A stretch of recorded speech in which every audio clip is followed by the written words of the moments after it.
here to celebrate the holidays, but we all know why we're here. We're here for another important reason, and it's to celebrate the retirement of Dr. Arakaki.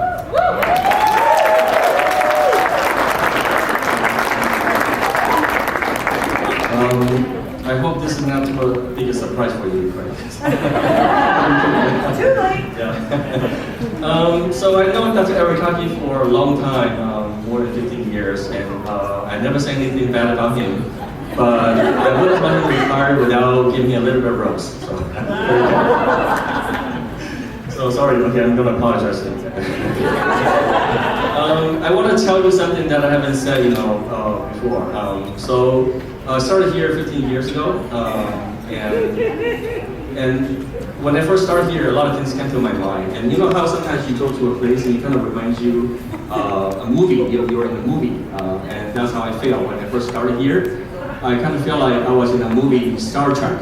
I don't know if there's any Star Trek fan here, but I'll explain how that is. So I don't know if one of you have any experience that Dr. Arakaki just kind of showed up out of nowhere. And then before you turn your head, he kind of just disappeared. So I have.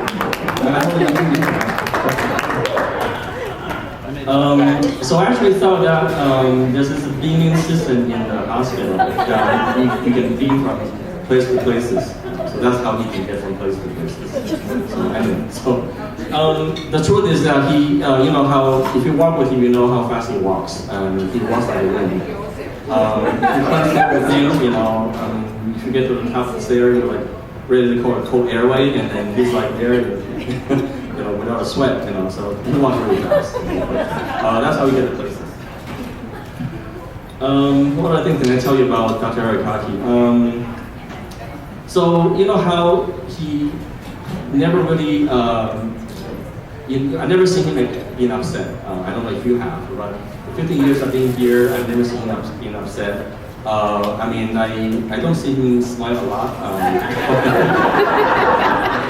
So you know where I'm going with this. There's this character in Star Trek, there's this android called Data. I don't know if you know what I'm talking about. Anyway, it just kind of comes to my mind. It reminds me of Data, but I never said it. Another thing I want to share with you is that when Dr. Arakaki was the chief, he really wanted the best for the department. He has such a high standard for everyone. And that kind of goes beyond the clinical work. So he got me into playing this fantasy basketball. I wasn't really good at it, but I would get a text from him on the weekend and say, "Hey, Steve, you gotta reset your lineup."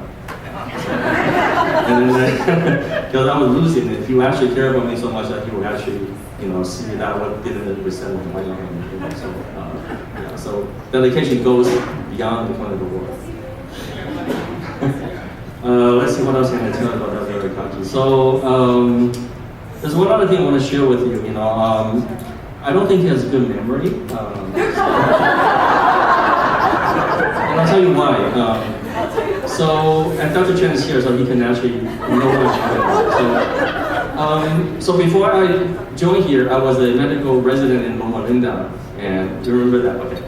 So Dr. Chen invited me to this seminar in Cedars-Sinai on pulmonary hypertension.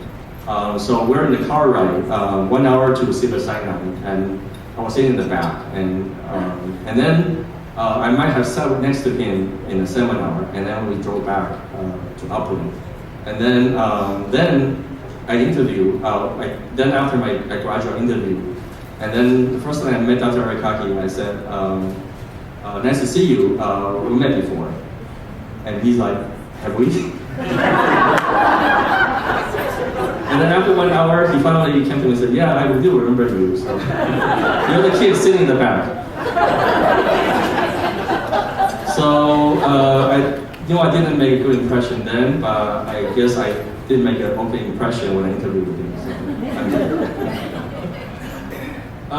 So all the jokes aside, the truth is that we're all here to honor Dr. Arakaki. he means so much to every one of us. I know some of us wouldn't even be here without him. And I would say that I wouldn't be standing here without him. Without him believing in me to be the chief of the department. So I thank him for that. Although the road is bumpy, but I really am grateful for the opportunity. You guys know what Dr. Eric Haki means to the organization, to the ICU. He's been the ICU director since the beginning of time, since I was here. He's been the ICU director. I mean, it's almost like if you walk around the ICU, you can see his fingerprints everywhere. So the policies, everything, has to do with him, and what he has done. He's beyond ICU. His contribution also goes beyond the ICU. He's been the director of medical specialties for many years, overseeing the medical specialties. He's chaired many committees. The contribution is tremendous. But I think most importantly, Dr. Eric Haki is more than just a great colleague, but he's more than just a great colleague. He's really a great friend. And you know that when you need help, you can count on him for giving you a hand. So, okay, I think we're my drink. Okay. So we're gonna take tonight. We're gonna give Dr. Eric Haki a toast, and we want to thank him for all he's done for our ICU and for each one of us, how he touched our lives. This is not a goodbye. We know that he's going to be around, and we're going to see him again. But this is really a thank you to Dr. Eric Haki, and wish you a happy retirement, and God bless you and your family.